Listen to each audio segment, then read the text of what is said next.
दोस्तों, welcome back to my YouTube channel. तो आज जो मूवी स्टोरी हम एक्सप्लेन करने जा रहे हैं वो एक 16 साल की ऐसी लड़की की कहानी है जो एक जंगल में रहती है। तो बिना देरी किए कहानी को शुरू करते हैं। तो यह कहानी शुरू होती है हैना नाम की एक लड़की को दिखाते हुए। हैना अपने डैड एरिक के साथ बर्फानी जंगलों में रहती है जहाँ बर्फ की चादरें इतनी मोटी होती हैं कि जब बर्फ पिघलती है तो नीचे से डायनासोर का कंकाल निकल आता है। दुनिया से इतना दूर होने के बावजूद भी उसे सब कुछ आता है। उसके डैड एरिक ने उसे 6 अलग अलग भाषाएं सिखाई हैं। हाँ, वही भाषाएं जो लोग सिर्फ गूगल ट्रांसलेट पर पढ़ते हैं। कराटे और हैंड टू हैंड कॉम्बैट में तो कोई उसे हरा ही नहीं सकता। हैना इतनी माहिर है कि उसे देखकर ब्रूस ली की आत्मा भी ताली बजाने लगे।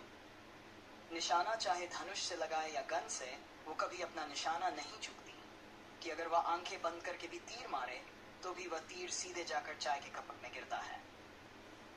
इस सब की ट्रेनिंग पिछले 11 सालों से एरिक उसे दे रहा है और एरिक को ये सब चीजें इसलिए आती थी क्योंकि वो एक CIA एजेंट था। फिर एक दिन उसे कंपनी CIA का एक खुफिया व इल्लीगल प्रोजेक्ट का एक राज पता चल गया जो इतना बड़ा था कि अगर एरिक ने किसी को बताया तो दुनिया की सारी चाय पीने वाली कंपनियां बंद हो जाती।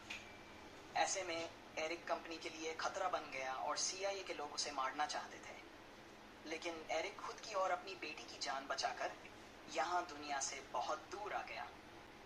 रात में जब एरिक हैना को म्यूजिक के बारे में पढ़ा रहा था, हाँ वही म्यूजिक जो उसने खुद भी कभी नहीं सुना था, तो हैना कहती है, डैड, मैं म्यूजिक को अपने कानों से सुनना चाहती हूँ। मैं बाहर की दुनिया में जाना चाहती हूँ। एरिक उसकी बात सुनकर चौकन्ना हो जाता है, जैसे उसने हैना की जगह किसी एलियन को देखा हो। वो कहता है, तुम जानती हो ना कि बाहर की दुनिया तुम्हारे लिए सेफ नहीं है। हैना कहती है, डैड, मुझे नहीं लगता। मुझे लगता है कि मैं दुनिया में जाने के लिए तैयार हूँ। मैं अब हर मुश्किल का सामना करने के लिए तैयार हूँ। एरिक उसकी बात सुनकर जैसे कोई सुपर हीरो के पिता एक गड्ढा खोदता है और उसमें से एक डिवाइस निकालता है। वो डिवाइस को हैना के सामने रखता है और कहता है, इस स्विच को दबाते ही CIA को हमारी लोकेशन का पता चल जाएगा। लेकिन इस स्विच को इसे दबाने के बाद तुम्हारे पास पीछे आने के सारे रास्ते बंद हो जाएंगे और उस समय तुम्हें हर हाल में CIA की एजेंट मरीशा को मारना होगा जो तुम्हें और मुझे मारना चाहती है। एरिक की सारी बातें खत्म होते ही हैना बगैर डरे उस स्विच को दबा देती है, जैसे वो कोई वीडियो गेम खेल रही हो। जैसे ही स्विच दबा, एरिक ने कहा, ओ बेटा, ये तो कांड कर दिया। वहीं दूसरी तरफ CIA की ऑफिस में हलचल मच गई। CIA को फौरन उनकी लोकेशन का पता चल जाता है। अब CIA की एजेंट मरीशा एक मीटिंग बुलाती हैं।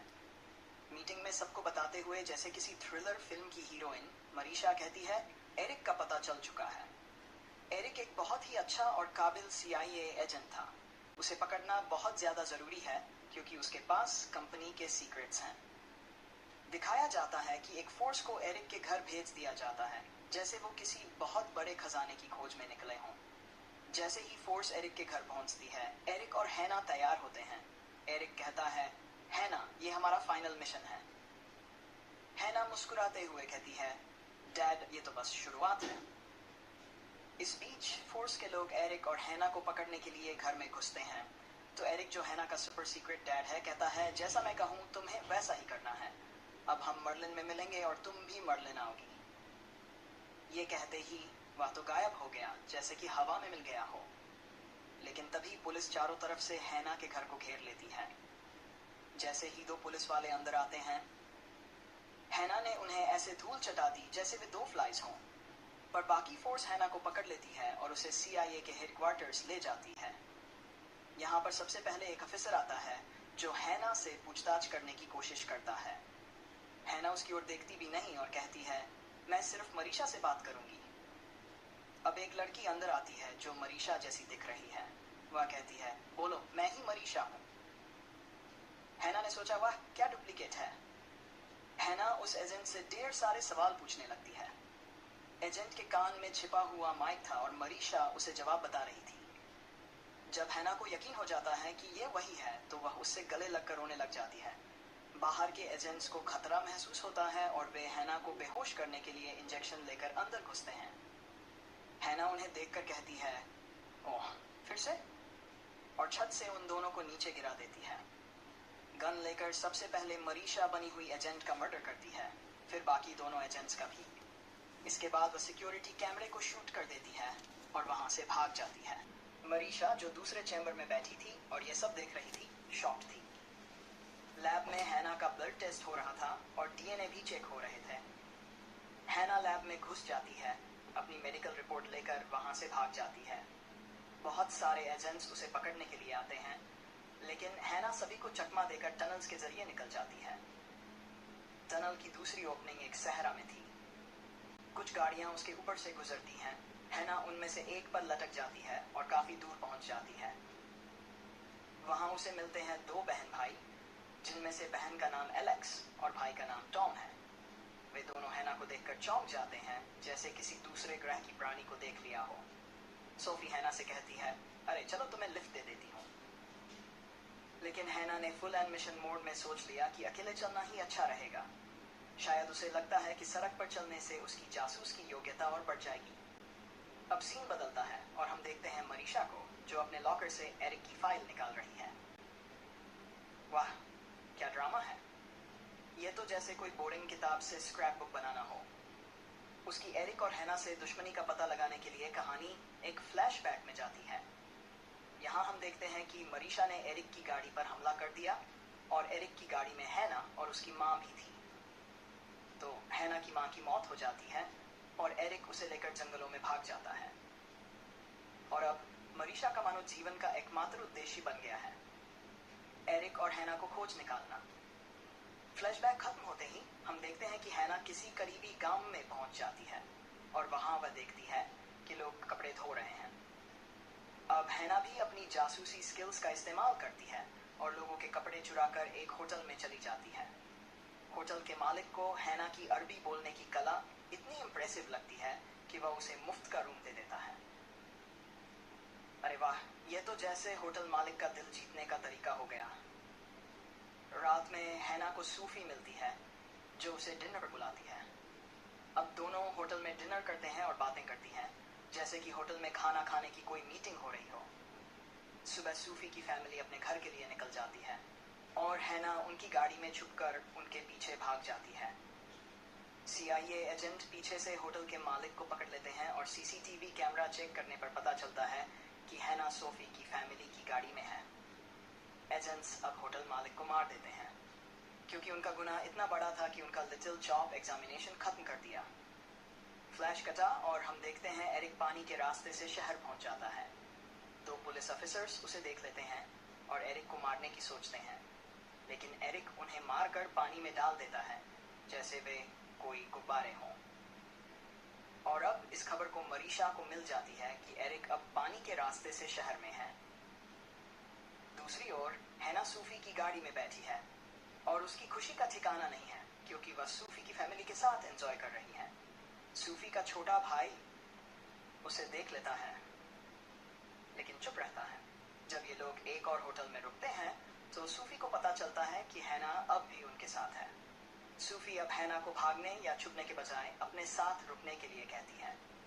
इस बार हैना भी मान जाती है और सूफी को बताती है कि वह अपने डैड से मिलने के लिए मर्डेलिन जा रही है। होटल में सूफी और हैना एक लड़के से मिलते हैं और लड़के के साथ बाइक राइड करते हैं। मजेदार है कि जब लड़का हैना के साथ बदतमीजी करने की कोशिश करता है तो हैना उसे बुरी तरह पीट देती है। लगता है हैना को सुपरवुमन के अवार्ड के लिए नामांकित किया जाना चाहिए। फ्लैशबैक में मरीशा हैना की नानी के घर पहुंचती है। वह नानी से हैना के बारे में पूछती है, लेकिन नानी जवाब नहीं देती। मरीशा को लगता है कि नानी जासूसी कर रही है, तो वह उसे गोली मार देती है। ओह, तो इस बार नानी की किस्मत ने भी धोखा दिया।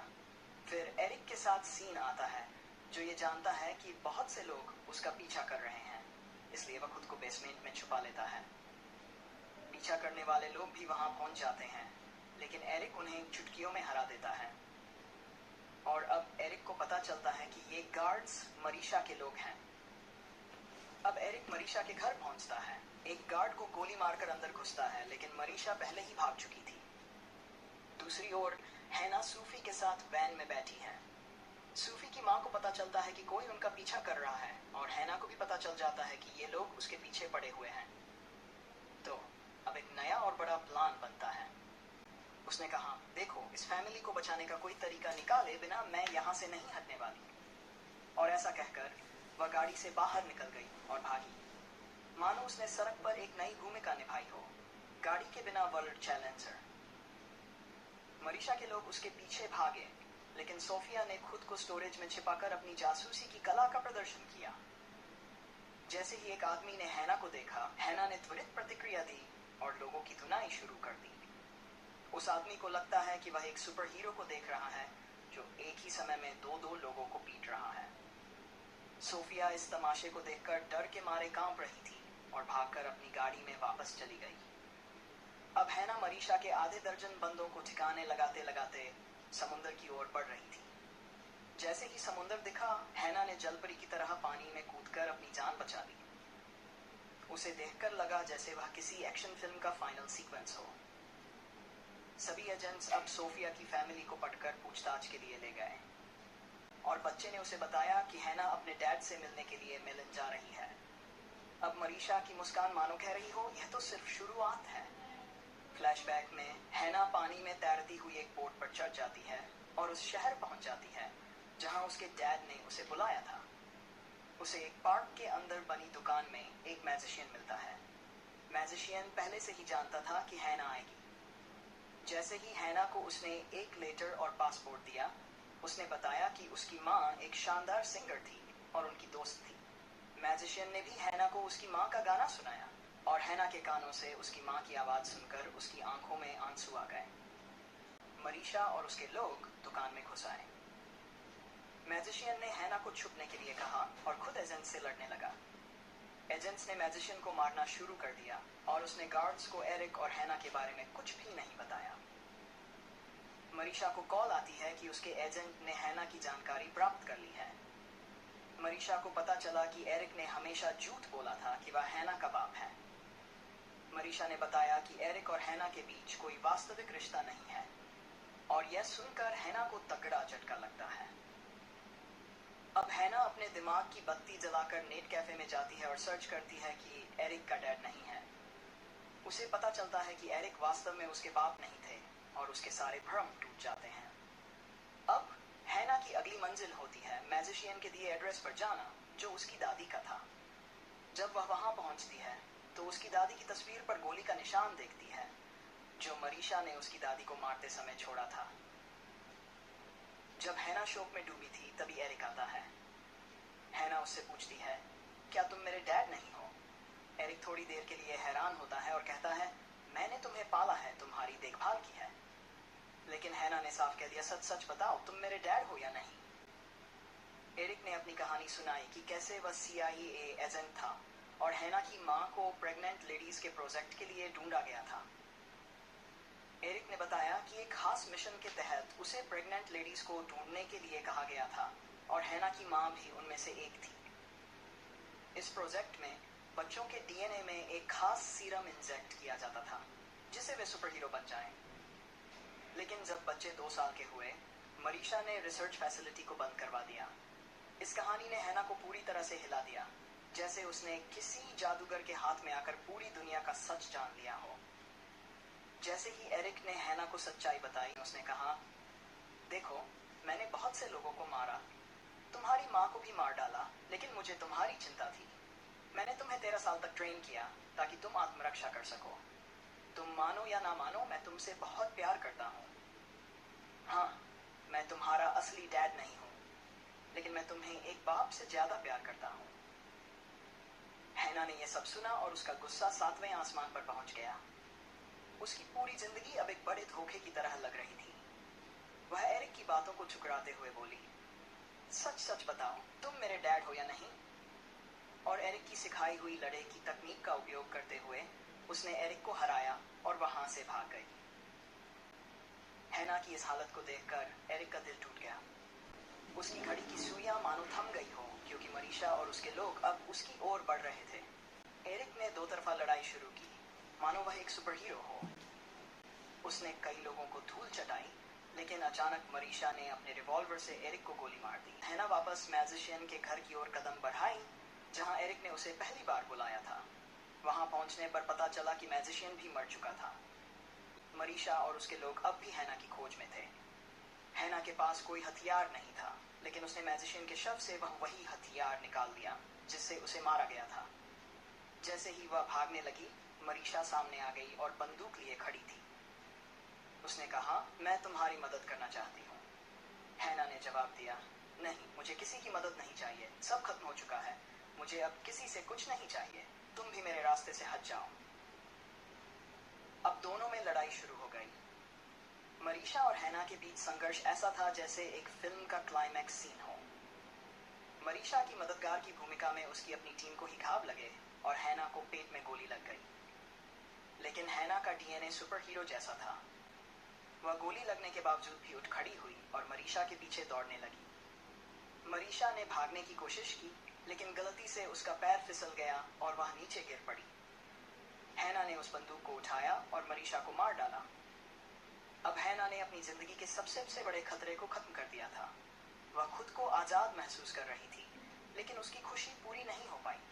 उसने अपने सबसे करीबी को खो दिया था, यानी अपने डैड, एरिक को।